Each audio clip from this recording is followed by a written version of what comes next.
Everyone, made easy study channel से मैं सुनीता यादव आपका बहुत बहुत स्वागत करती हूँ।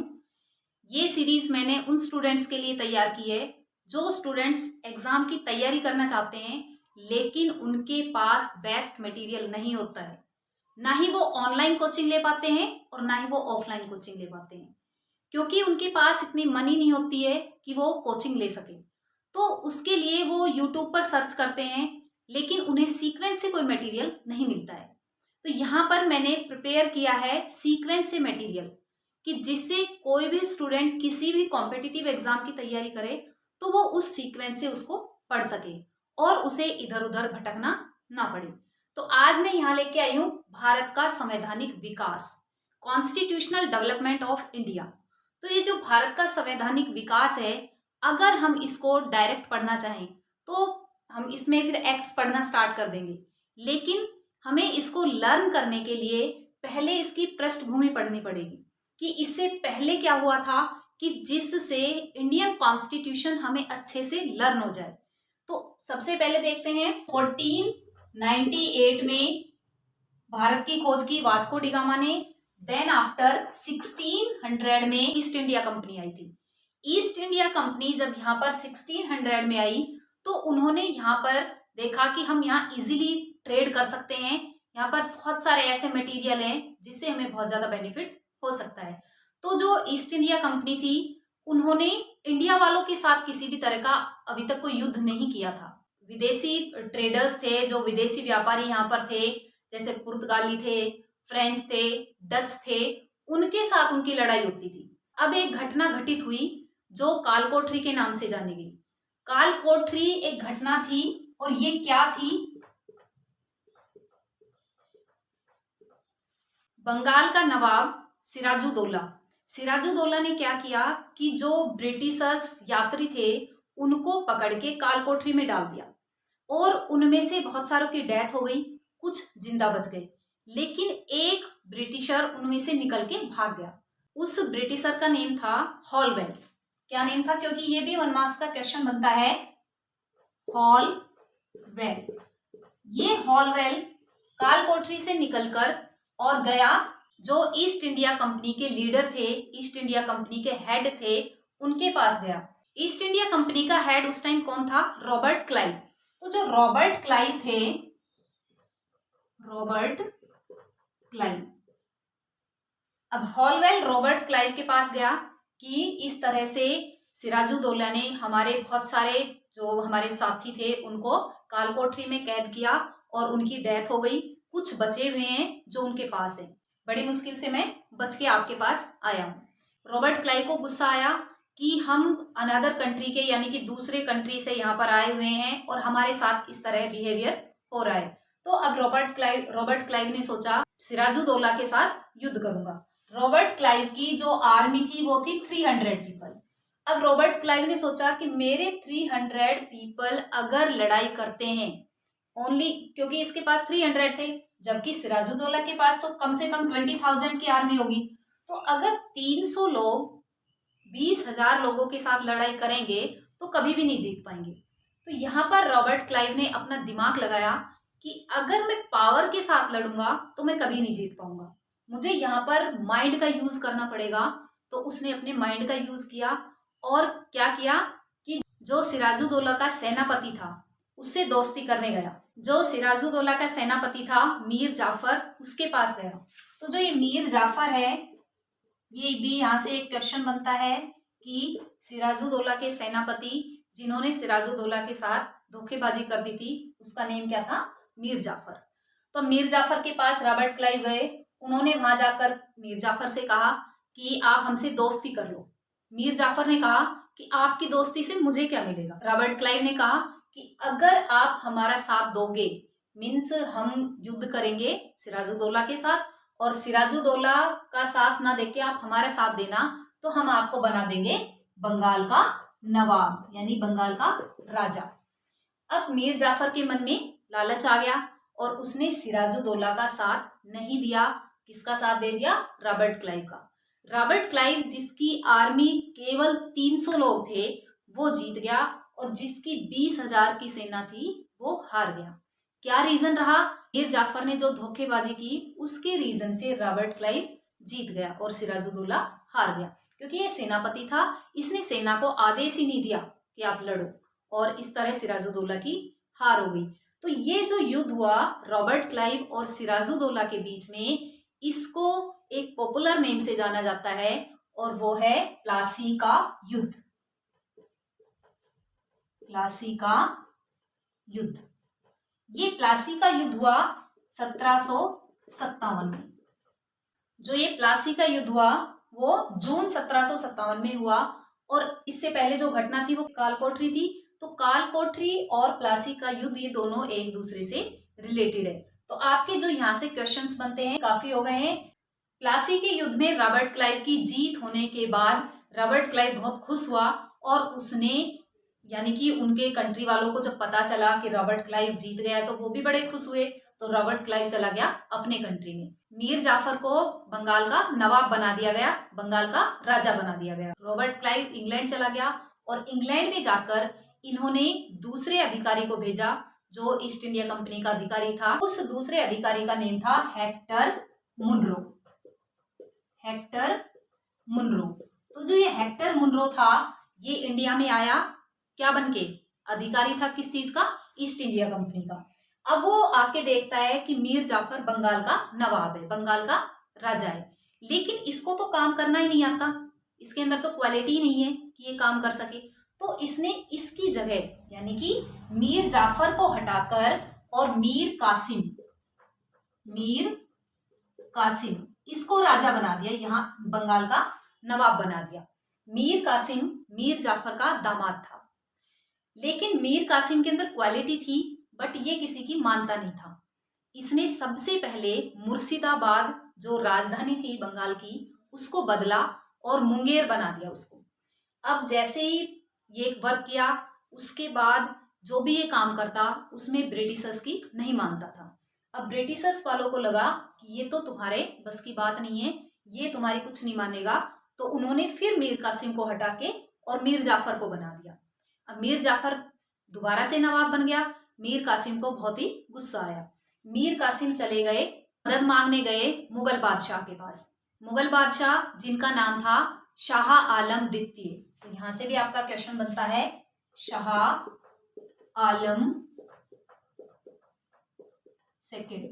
तो इनके पास गया और कहा शाह आलम जी हमारी मदद करो। शाह आलम ने कहा कि क्या मदद करनी है मुझे? बोले कि मैं बंगाल का नवाब और मुझे हटाकर मीर जाफर यानी जो मेरे ससुर है उनको वहां का नवाब बना दिया गया है, जबकि मेरे अंदर क्वालिटी थी, मैं वो काम कर सकता था, लेकिन मैं उनकी कठपुतली नहीं था, इसलिए मुझे हटाकर और मीर जाफर को वहां का नवाब बना दिया। जो शाह आलम जी थे उन्होंने कहा मेरे पास इतनी बड़ी आर्मी नहीं है, तो अब हमें किसी और के साथ संधि करनी पड़ेगी, किसी और को भी मिलाना पड़ेगा, तभी हम युद्ध कर सकते हैं। तो उन्होंने अवध के जो नवाब थे उनसे बात की, और अवध के नवाब उस टाइम थे सुजाऊ दौला, नाम था उनका सुजाऊ दौला। सुजाऊ दौला से कहा, और ये तीनों मिलकर यानी कि एक मीर कासिम, दूसरा शाह आलम द्वितीय और सुजाऊ दौला, तीनों ने मिलकर एक संधि की, अपनी कोलिशन आर्मी बना ली। इसकी भनक ब्रिटिशर्स को अभी तक नहीं लगी थी, लेकिन इसमें जो हेक्टर मुनरो की लीडरशिप में आर्मी थी वो जीत गए, और जो सुजाऊ दौला, शाह आलम और मीर कासिम थे वो तीनों हार गए। ये जो युद्ध हुआ हेक्टर मुनरो और सुजाऊ दौला, शाह आलम और कासिम के बीच में, इसको बक्सर के युद्ध के नाम से जाना जाता है। कौन से युद्ध के नाम से जाना जाता है? बक्सर का युद्ध। बक्सर का युद्ध हुआ था 1764। तो जो प्लासी का युद्ध हुआ 1757 में और बक्सर का युद्ध हुआ 1764 में, इन दोनों युद्धों में ईस्ट इंडिया कंपनी की जीत हो गई। इस टाइम रॉबर्ट क्लाइव थे और बक्सर के युद्ध के टाइम थे हेक्टर मुनरो। अब जब हेक्टर मुनरो बक्सर के युद्ध में जीत चुके थे तो उन्होंने एक संधि की जिसे इलाहाबाद की प्रथम संधि और इलाहाबाद की द्वितीय संधि के नाम से जाना जाता है। ये संधि क्यों की? क्योंकि सुजाऊ दौला और शाह आलम दोनों हार गए थे। इन दोनों से संधि करके और बिहार, बंगाल और उड़ीसा तीनों एरिया की दीवानी ले ली। अब ये दीवानी क्या होती है कि उन एरिया के ऊपर इनकी कॉन्क्यूरिंग हो गई इनडायरेक्टली, और ये वहां से अब अपनी अर्निंग कर सकते थे। अब ईस्ट इंडिया कंपनी ने सोचा कि हम तो यहाँ पर वैसे ही ट्रेड कर रहे हैं, यहाँ तो हम राज कर सकते हैं, क्योंकि यहाँ पर राज करना बहुत आसान है, यहाँ पर रूल रेगुलेशन कर सकते हैं, यहाँ पर हमारी डोमिनेंस हो सकती है। तो इस तरह से हेक्टर मुनरो ने वहां पर अपनी कॉन्क्यूरिंग स्टार्ट कर दी। अब ये तो वही हाल हो गया कि किसी के घर में कमरा किराए पर लिया और मालिक की डेथ हो गई, और मालिक की डेथ होने के बाद उसके आगे पीछे कोई नहीं था, तो उनके घर को अपना समझ लिया या हड़प लिया। तो सेम वे उन्होंने किया, जो ईस्ट इंडिया कंपनी वाले थे करने आए थे यहाँ पर ट्रेड, लेकिन उन्होंने क्या किया कि यहाँ पर ही अपना डेरा जमा लिया और यहाँ पर राज करने लग गए। अब हेक्टर मुनरो ने सूचना दी रॉबर्ट क्लाइव को कि मैंने भी युद्ध जीत लिया है, आप आ जाओ। अब रॉबर्ट क्लाइव खुश हुआ, चलो और भी बढ़िया काम हो गया कि एक युद्ध और जीत लिया गया है। तो वो 1767 में रॉबर्ट क्लाइव यहाँ आए और उन्होंने यहाँ आकर द्वैध शासन लगाया। कौन सा शासन लगाया? द्वैध शासन। अब ये द्वैध शासन क्या होता है कि जिसमें दो तरह के लोग शासन करें। अभी दो तरह के लोग कौन होंगे द्वैध शासन में? एक साइड होगी ईस्ट इंडिया कंपनी और दूसरी साइड होंगे जो नवाब होते थे वो। लेकिन ये जो नवाब है ये एज ए कठपुतली वर्क करेंगे, यानी कि इनके पास पावर नहीं होगी, ये ओनली कठपुतली होंगे ईस्ट इंडिया कंपनी वालों के, रूल होगा इनका। तो ये रॉबर्ट क्लाइव ने यहाँ पर द्वैध शासन लगा दिया। अब इन्होंने इस तरह से रूल करने लगे, अपनी इनकम को बढ़ा लिया, इंडिया में अपनी कॉन्क्यूरिंग कर ली। अब जो ब्रिटेन की गवर्नमेंट थी, जो ब्रिटिशर्स थे वहां की गवर्नमेंट थी, उनको पता लग गया कि ईस्ट इंडिया कंपनी किस तरह से भारत में जाके वहां पर लोगों का शोषण कर रही है। अब मान लो कोई इंडियन कंपनी है, वो दूसरी कंट्री में जाए और वहां पर गलत तरीके से व्यापार करे, गलत तरीके से वहां ट्रेड करे और वहां पर कॉन्क्यूरिंग भी कर ले, तो जो इंडिया की गवर्नमेंट है वो भी कुछ ना कुछ स्टेप्स उठाएगी। तो सेम वे ब्रिटिश गवर्नमेंट ने किया कि यहाँ पर तो हमारी थू हो जाएगी कि किस तरह से इनके कंट्री के लोग और दूसरी जगह पर शासन करने लग रहे हैं। तो उन्होंने एक एक्ट पास किया और यहीं से स्टार्ट होता है जो भारत का संवैधानिक विकास है, कॉन्स्टिट्यूशनल डेवलपमेंट ऑफ इंडिया है वो। और उस एक्ट का नाम रखा रेगुलेटिंग एक्ट। अब आया रेगुलेटिंग एक्ट। कौन सा एक्ट? Regulating act. जो रेगुलेटिंग एक्ट था ये 1773 का रेगुलेटिंग एक्ट माना जाता है। रेगुलेटिंग एक्ट को पास करने के लिए जो वहां की पार्लियामेंट, हाउस ऑफ कॉमन और हाउस ऑफ लॉर्ड्स, जिस तरह से हमारे यहाँ पर 2 हाउस है, सेम वे वहां पर भी 2 हाउसेज हैं, एक हाउस ऑफ कॉमन और दूसरा हाउस ऑफ लॉर्ड्स। जो हाउस ऑफ कॉमन है वहां पास होके फिर हाउस ऑफ लॉर्ड्स में गया और जून 1773 को ये बिल पास हुआ। जब ये बिल पास हुआ उस time prime minister of British, यानी कि ब्रिटेन में प्राइम मिनिस्टर कौन थे? Lord north cook. क्या नाम था उनका? Lord north cook. तो ये आपके यहां से क्वेश्चंस बनते हैं कि जब रेगुलेटिंग एक्ट पास हुआ तो प्राइम मिनिस्टर कौन था ब्रिटेन का? तो आपका आंसर आएगा लॉर्ड नॉर्थ कुक। अब जो लॉर्ड नॉर्थ कुक था, इन्होंने कहा कि जो ईस्ट इंडिया कंपनी है वो अच्छे वर्क नहीं कर रही है, वहां के लोगों को परेशान कर रही है, उनका एक्सप्लॉयटेशन कर रही है। तो main purpose of regulating act का जो मेन उद्देश्य था वो क्या था? ईस्ट इंडिया कंपनी को नियंत्रित करना, नियमित करना, उसके जो बुरा बिहेव था, जो उसके बैड वर्क थे, उनको कंट्रोल करना। तो उन्हीं के लिए, यानी कि इंडिया वालों के लिए नहीं, ब्रिटिश जो ईस्ट इंडिया कंपनी थी उनके वर्क को, उनके कार्यों को स्टॉप करने के लिए, उनको नियंत्रित करने के लिए, उनको नियमित करने के लिए, रेगुलेट करने के लिए, रेगुलर बनाने के लिए ही रेगुलेटिंग एक्ट को पास किया गया। सिंपल वर्ड में कि ईस्ट इंडिया कंपनी के वर्क, कौन से work? Bad work, east India company की जो पूरी पॉलिसीज थी उनको स्टॉप करने के लिए रेगुलेटिंग एक्ट को पास किया ब्रिटिश गवर्नमेंट ने। ब्रिटिश गवर्नमेंट का प्राइम मिनिस्टर उस टाइम कौन था? Lord north cook.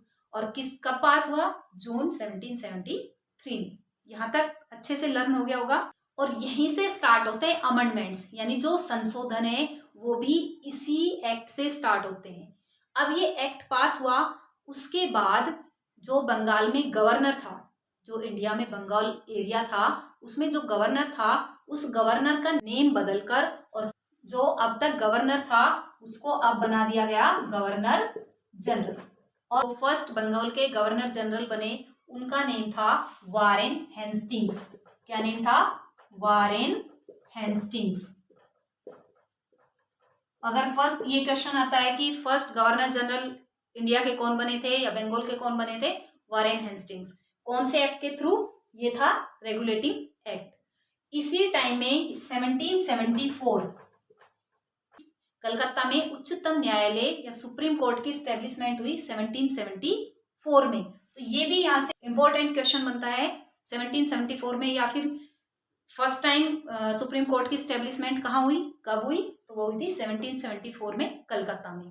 और उसमें टोटल जो मेंबर्स थे, एक मेन था और 3 अदर्स थे। एक चीफ जस्टिस और 3 अदर्स। जो चीफ जस्टिस था उसका नेम था सर एलिजा इम्पे। ये उस टाइम का चीफ जस्टिस था जो कलकत्ता में सुप्रीम कोर्ट ओपन हुआ था। ब्रिटिश गवर्नमेंट ने ऑर्डर दे दिया था कि अब ईस्ट इंडिया कंपनी जो भी वर्क करेगी उसकी रिपोर्ट किसको देगी? ब्रिटिश गवर्नमेंट को देगी। यानी कि अब ब्रिटिश गवर्नमेंट की इंटरफेयरनेस हो चुकी थी। अब ब्रिटिश गवर्नमेंट ने इंटरफेयर कर दिया था इंडिया में। इससे पहले ओनली ईस्ट इंडिया कंपनी की थी, बट अब हो चुकी थी रेगुलेटिंग एक्ट के थ्रू 1773 में ब्रिटिश गवर्नमेंट की, कि किस तरह से ब्रिटिश गवर्नमेंट ने वहां पर फिर धीरे धीरे, पहले तो अपने आप को उन्होंने क्या शो किया कि ईस्ट इंडिया कंपनी है वो गलत वर्क कर रही है, उनके वर्क को स्टॉप करने के लिए वहां आए थे। बट धीरे धीरे आफ्टर 1857 यानी जो 1857 की क्रांति हुई उसके बाद तो फिर उन्होंने फुल्ली डोमिनेंस यहाँ पर जमा ली थी। तो जो रेगुलेटिंग एक्ट है इसी के बाद संशोधन स्टार्ट हो चुके थे। जो इंडिया में भी संशोधन देखते हैं हम कि अमेंडमेंट्स होते रहते हैं, तो वो इसी एक्ट के थ्रू हुए थे। अब जो भी इसमें कमियां रह गई थी उसके बाद फिर दूसरा एक्ट पास हुआ जो पिट्स इंडिया एक्ट के नाम से जाना गया, और वो 1784 में हुआ। इसको हम पढ़ेंगे नेक्स्ट वीडियो में। इस वीडियो को सुनने के साथ साथ इसके नोट्स भी प्रिपेयर करना, जिससे आप उसको बार बार रिवाइज कर सकें और उस टॉपिक को अच्छे से क्लियर कर सकें। मिलते हैं नेक्स्ट वीडियो में पिट्स एक्ट के साथ।